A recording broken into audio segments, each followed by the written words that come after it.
So my name's Katie Lloyd. I am an intuitive artist, and in particular, I focus on doing work around honoring the divine feminine. You may have seen some of my work, and you can actually see here now in my studio. This is where I create my work, and also where I have people come in and view what I've been working on. I am going to talk you through some of my work that I do. I have a lot of people that come into my studio here and they are asking, what is the point of this work? And they come in and they think, is this like a feminist thing? Or some people just say to me, you must really like vaginas. And it's interesting because some people that come in, they want to look at the work, but it's like they feel like they shouldn't. So they're looking anywhere but actually at the vaginas. They will look at a little trinket in the corner or try and avert their gaze than actually looking straight on at the work. And I totally get it, because my art is unapologetically vulva focused. It is out there and it's visible, and it does make some people feel really uncomfortable, because the yoni or the vulva is very uncomfortable for some people. This work isn't about exclusion. It's not about having people feel uncomfortable or shutting anybody out. It's not particularly women's work, it's everybody's work. But really, this work for me is about reclaiming the sacred. It's about celebrating womanhood, about nature, and ultimately our body. I like to paint my work, the yonis, within a divine sacred landscape. And for me, that is about removing the body from the energy or the lens of porn, objectification, and hypersexualization. I really invite the viewer to see the yoni differently, through a lens that has been all but forgotten, really. Look, the body, it's not obscene. The vulva is not obscene. It's not pornographic. Although many of us that have social media channels that might be working with body around, with sacred sexuality or about viewing the body, will have a lot of issues with censorship around our work. I often have my work taken down from my social media channels because it's seen as pornographic and I'm breaking censorship laws. But it's, there's got to be a different energy and a different lens that we see the body in, which it's not taboo. The energy around the vulva, some people cringe when they have to see themselves. They see uneven lips, their fleshy mounds. They have shame, internalized shame around maybe the smell of the yoni or the taste. But taking it away from all of this shame that we've been taught to connect to around our body, and changing the narrative. What if we all saw the yoni as a portal for life, to so much pleasure, and for actually being able to connect to the divine? When I look at the yoni, when I create my work, what I'm seeing is the lineage of all of those that have come before us. She tells stories about our life, our birth stories. She holds our blood. And ultimately, she's a sacred gateway to our womb. I really feel that it's up to us to be able to change the narrative around our bodies. I want to identify that not all people that have vulvas identify as women. And of course, gender exists beyond the binary. I feel it is important to honor all the diverse identities and experiences of all humankind. And as a queer woman myself, I value inclusivity and using mindful language. But I feel that language can also exclude. And so within this talk, within my talk today, I will be using gendered language when referring to the yoni, and I'll be using feminine pronouns. And this is actually a conscious choice that I wanted to make when delivering this talk today. And it's because my talk is about reclaiming the divine feminine.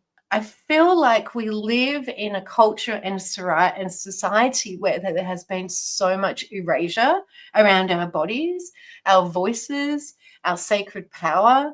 And whilst this space is open for everybody, it's an open invitation to be in this space, I really feel like in my story and within my artwork, it's important for me to use the feminine pronouns. So, what is a yoni? It's talked about the energy of connection to Shakti.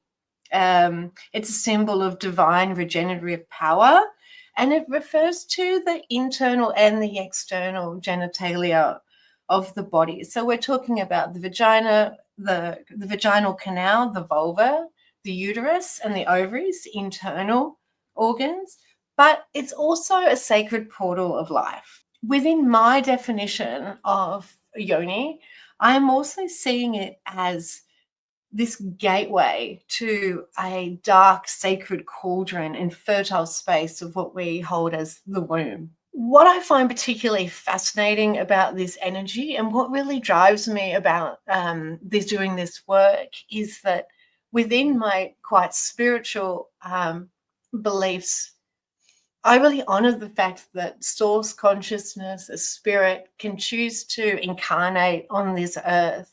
And this source energy can come down and gestate and regenerate in this beautiful womb space within our body.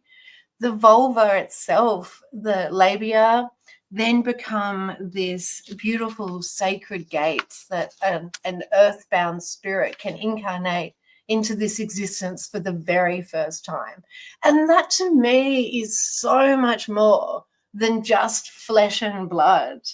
Of course, with our bodies, with our yonis, we can experience so much pleasure and also so much pain. I really honor this energy of this space as a sacred temple, as a portal and a place of power.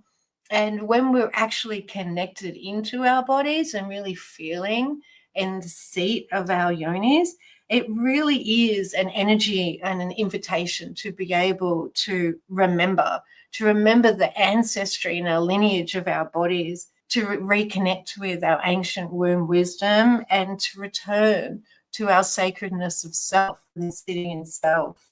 So how I became a yoni artist. I never planned on becoming a yoni artist. I never came home from school and was like, Mum, Dad, I want to paint vulvas for the rest of my life. I'm going to make an art practice about this. But even if I had, looking back, I don't think my parents would have been very surprised.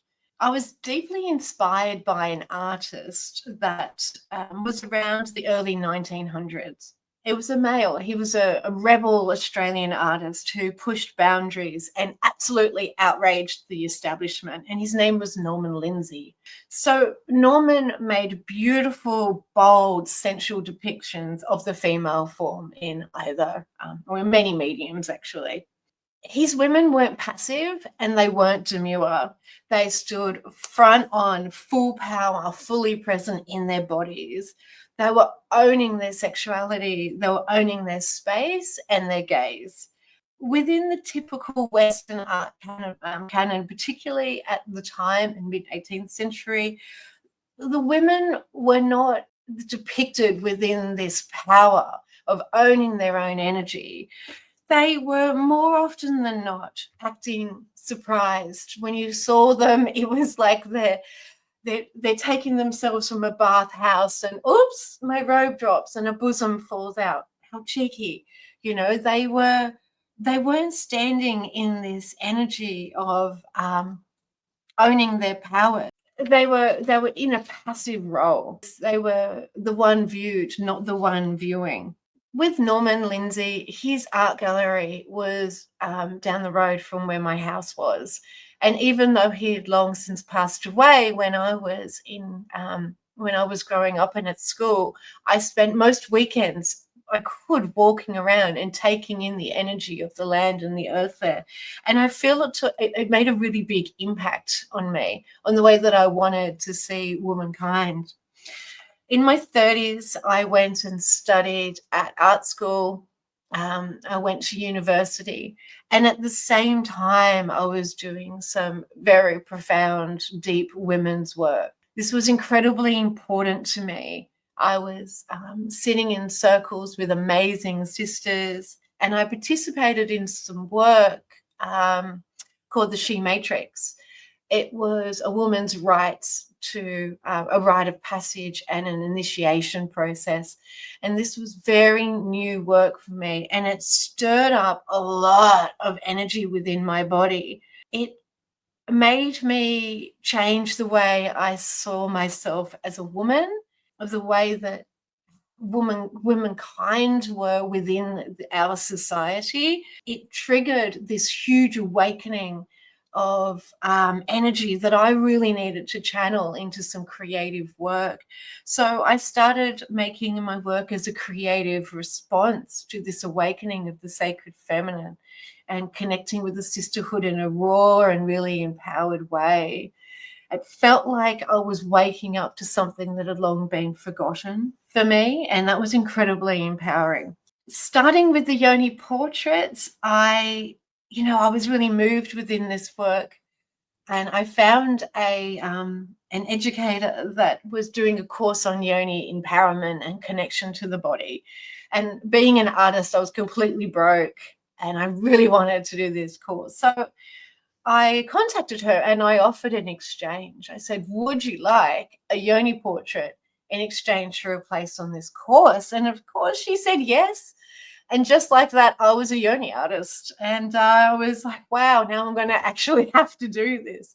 But in this moment, everything really shifted for me. And looking back now, the trajectory of my art practice and my life really changed at that point. But there's more to it than that. Around this time, I was doing this women's work and I was at art school.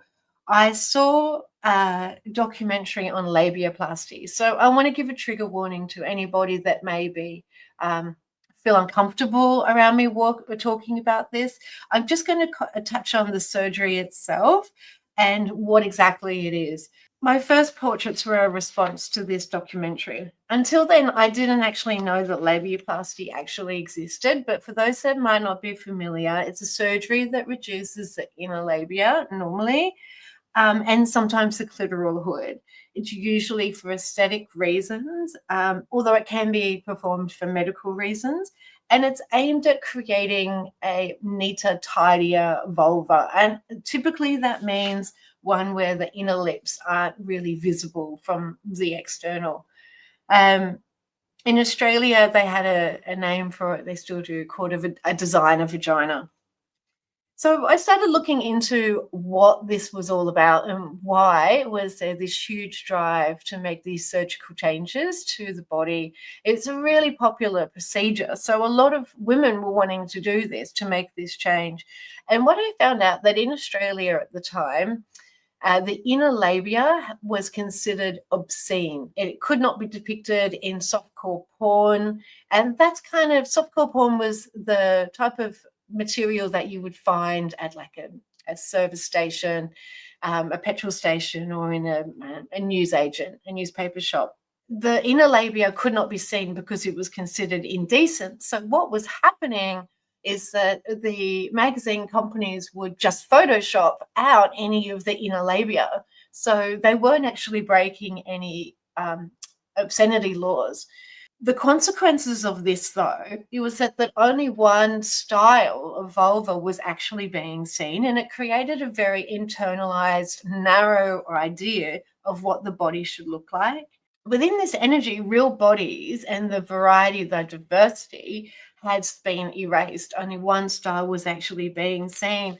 What I actually started looking into at that time is, what is the energy around sexual trauma or body dysmorphia, even when if a vulva owner sees that body for the first time and compares it to something that's only a very narrow ideal, it feels like our bodies in that energy have been censored. And then instantly there's going to be this idea of something is wrong with me because I don't look like this norm. But it's not actually the norm, because labia comes in all different sizes, different textures, evenness, symmetry. Variety is actually the norm, and it's not the exception. And what is actually happening now is that young people the age of around 14 and 15 are actually requesting to get this surgery. Ultimately, the problem here is that their body's not really finished growing, and they don't have any idea of what they're going to be growing up into. But this energy isn't really one about shaming. I'm not trying to shame anybody. I feel like there's no judgment in this with me, and I absolutely understand that the psychological impacts of feeling that you're not normal and how heavy that could weigh on somebody. Surgery is not the solution to the problem, but it can make someone feel better within their body, and that's completely valid, doing whatever you need to do to make you feel good and confident within your body. But the root problem here is actually cultural. It's around growing up in a society, living in a society where we're largely disconnected from our body, in an energy where conformity is honored over individuality, and it's one of sexualization over reverence for our body. I'm creating this art to celebrate the real raw diversity of what our bodies can look like. I aim to help others feel connected to their body, to cease the energy of comparing, and to really feel at home in their bodies, celebrating their yonis just as they are. When I actually first started creating these portraits, it was around the time of watching this documentary, and I started looking at cosmetic surgery websites. I was seeing the before and the after pictures, and in the before pictures, I was seeing these beautiful, unique yonis. They looked like butterflies, or they looked like flowers. And in the after pictures, what I was seeing was a very similar style. It almost felt like the surgeons had their own signature style of surgery that they were going to do. And for me, it took away the uniqueness. The befores, they looked like wildflowers, completely individual, unique, and the afters, they were just all the same. They were made to look uniform. And I started to really question an industry that wants to profit off our body insecurities. So within my art, really, I aim to be creating bodies, pictures of vulvas that show that labias aren't flaws, that the yoni is sacred. And I wanted to create that doesn't erase, art that doesn't erase, it actually reveals. And art that actually allows us to tap into a sacred ancient work wisdom, womb wisdom, I should say, a wisdom that we've largely been taught to forget. So I want to tell you a story about the very first yoni portrait I ever did live. And I've never actually told this story before, but it is a moment that changed my art practice forever. And it's a time that I realized that this work actually went a lot deeper than I first realized. So it was my first live yoni portrait. I was painting a highly respected teacher and educator, a leader in our field. And she was actually my teacher at the time. Her presence and her energy was incredibly grounded, very powerful. She has a very strong matriarchal energy. And I was completely terrified of actually going in to paint this woman. I admired her so much, but also I had full imposter syndrome. Like, I'd never ever painted a body live before. I had just painted these photos from these websites, and I was completely freaking out. I was just kind of telling myself to fake it till you make it, and feel the fear and do it anyway. So she was wonderful. She made me feel very at ease. We went into her yoni mapping studio, and she laid back. She was very comfortable with some pillows. And so I got out my art kit, and I just started to draw her yoni. I was finishing my first sketch, and I was wetting my watercolor palette to start to come in with some colors to really add some color to her drawing. And I'd wet my palette, and I went to look at her and her body. And then I couldn't believe it. In this moment, I saw this trickle of blood come from her yoni, and it just, even now, it takes me back to it. She'd started to bleed, and I told her, I said, look, I can see that you've started to bleed here. Did you want to complete this now? Did you want to stop, or do you want me to continue? And she was completely calm, so at ease. She just smiled and grabbed a couple of tissues and popped them under her body and just went, I'm fine with this. If you are, let's continue. And I was like, okay, fine. And in this moment, the energy completely shifted for me. The air got really, really thick and hot. I felt giddy. I started to sweat. I felt really lightheaded. There was something that this incredible shift started happening. And it was like I could feel a presence that had entered the room. It was like an unseen energy, but it was so palpable. I could really feel it. And I was overwhelmed with this sense of, this is a sign. This is a sign. It's a blessing. It's a blessing from the Sacred Mother, the Earth Mother, and I'm being initiated into this work, and this is sacred work. And it was like this energy of remembering when I realized this has been done so many times before. It might be my first time that I've ever done this, but I'm now part of a lineage of those that are honoring the womb and the yoni in this way. And I remembered when I was sitting in my car in her driveway, completely freaking out, trying to get the courage to go inside and doing this. I remembered that I'd asked the Great Mother for help. I'd asked for help and for guidance. I'd offered myself. I'd said, please allow me to be a channel for this work. If this is what you choose for me, if this is what I'm supposed to be doing, please take over my body and allow me to do this work for you.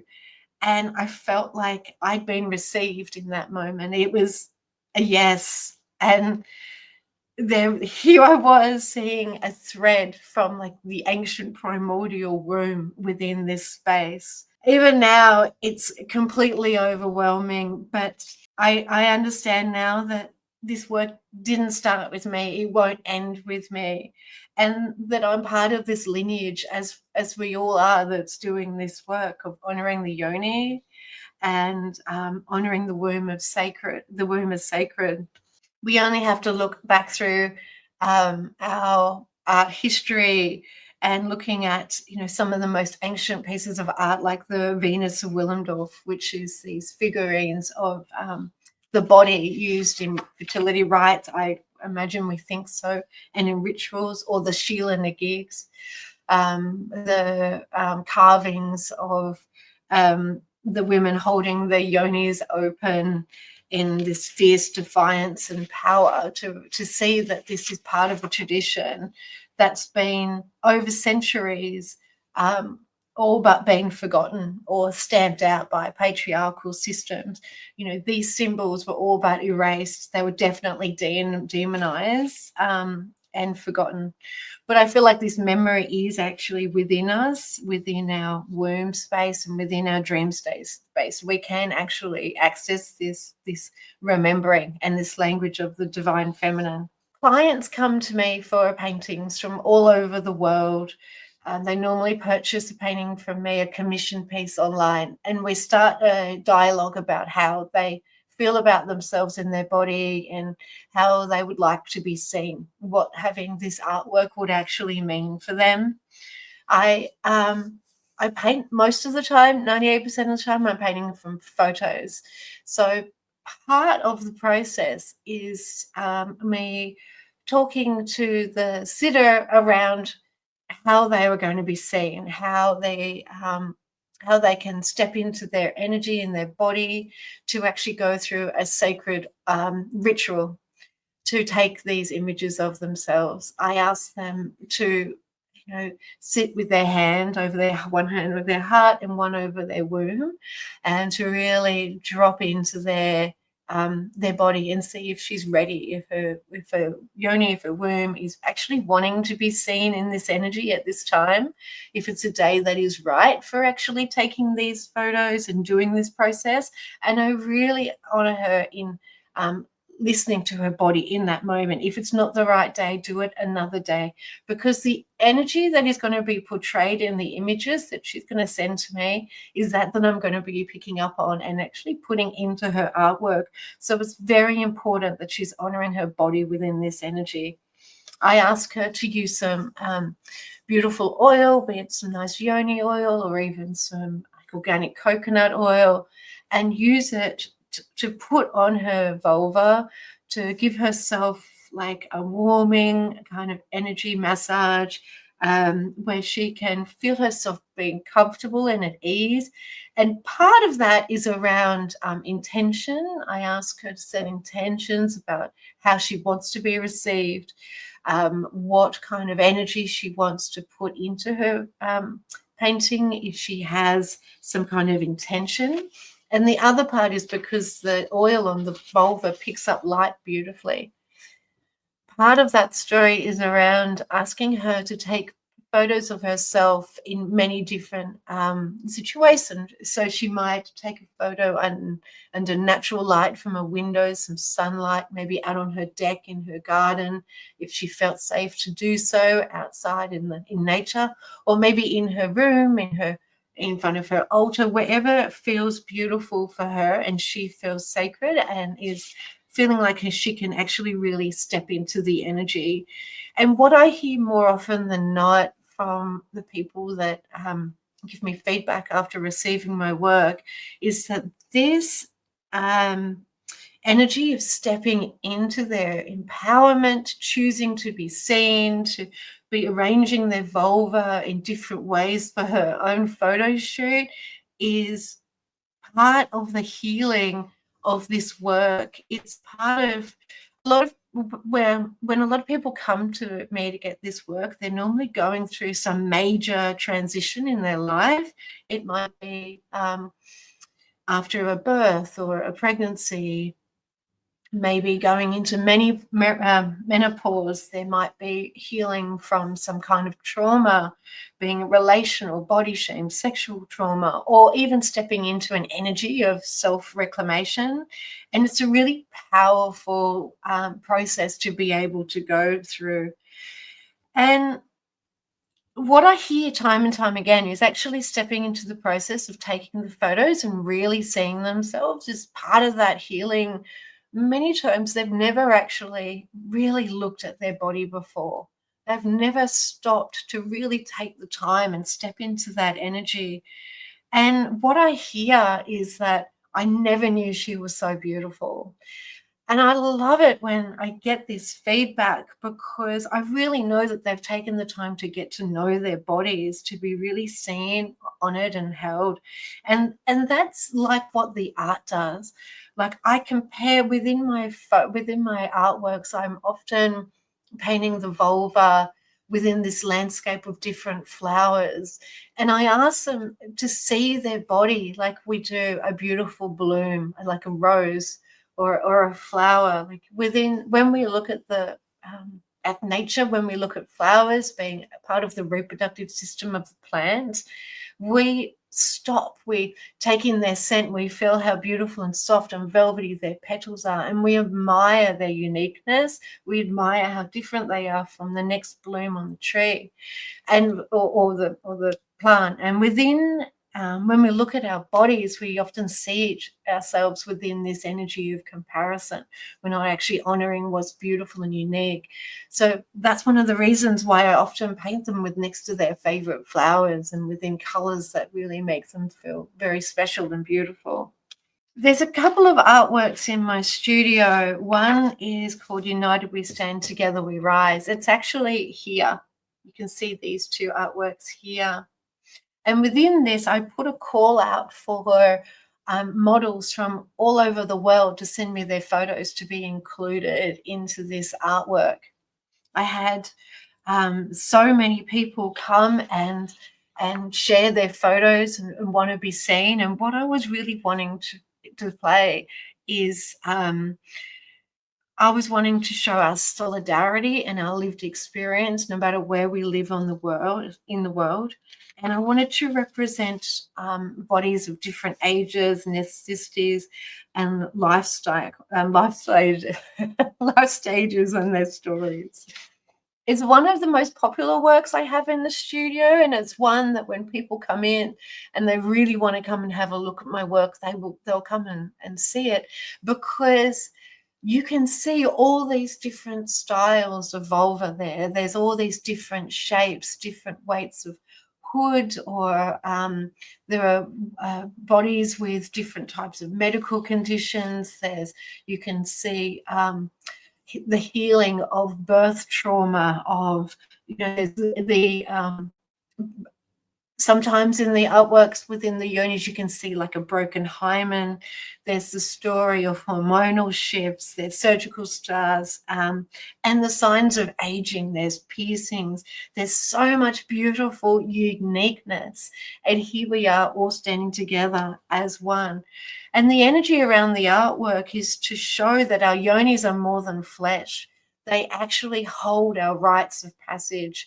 They hold the energy of the different stages and cycles of life we go through, from when we, from when we go through menarche to when we are in our queendom. And I really honor that story, this the generational shifts of our bodies. And I really like to portray that in our work, that it's beautiful no matter where we are in our life cycles. I think I will leave it here. I've been talking for about 40 minutes, but I want to actually honor you all for coming and being here within this energy today, and honoring the yoni and the sacred feminine as you all are as practitioners within this work. It's so great to be able to be sharing this work with other people that are walking this journey. And I honor all of you that are here rewriting the narrative around how the yoni is seen and how we're told to look at our bodies. I feel like if we can share our stories, and if we can change what is depicted as normal in our society, then we can shape a world where we can change the story. Maybe the younger generations won't be growing up with this idea of shame around our bodies that some of us may have. And imagine if we can create a story for the future generations where young people grow up knowing the sacredness around their body straight from the start. What is your favorite work of art among the works of art that you've made? That would possibly be this one that you can see on my altar here in the middle. This one I prepared earlier. Yes. Gorgeous. This is my Mother Goddess piece. I love her. I've always been inspired by the Mother Mary of Guadalupe. I always get the pronunciation wrong. Thank you. So nice. So I love this one. It's honoring the Mary aspect as the sacred feminine. And I love that within that artwork, within her dark background, it feels like there's this alchemical energy coming out of the dark. And then with this one behind here, the light background, I think shifting of the light and the dark can give the yoni such a different energy. I really love that play of color. Did you paint two different versions of that painting, or is it just digitally altered? It's digitally altered. So the one that you can see behind me is actually it's not the original. It's a print of that one that I've had. The original went to a midwife, and she was in a private practice, and she's hung it in her birth rooms.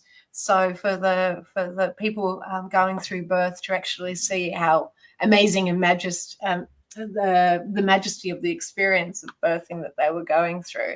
So I changed the background, and I really loved how that changed the energy of the work. And I feel like within my work, I really like to make sure I'm not changing anything but the color. Often I'm quite creative within my palette, but I want to represent them exactly as they are. And sometimes if I get a very unique vulva that I'm painting, I'll go as far as actually projecting it onto my canvas, because I want it to be exactly as it is. I don't want to be changing it through my own lens.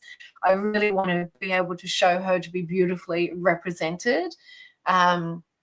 Yeah, and I feel like that is very important within the work of not censoring, not editing, not erasing the energy of her, because that is so often done. And when people come to my work, I feel like they want to see authentic representation of the body. And one of the things, like I was talking before about United We Stand and Together We Rise, these two paintings over the back here, the comments I get are just like, oh, I never even knew it could look like that. Oh, that's my one there, or that's my partner's. And just seeing that diversity. And I love people stepping in. Like often people, when they come to the studio, they're in a bit of shock at first. Some people will just walk out straight away. They just cannot be in the energy of the artwork, and that's fine. I honor everyone where they are in their process, but I love it when they come in and they're a little awkward and uncomfortable, and they're like, oh, this is so confronting, and then they can relax into the energy and step into it and really notice and witness.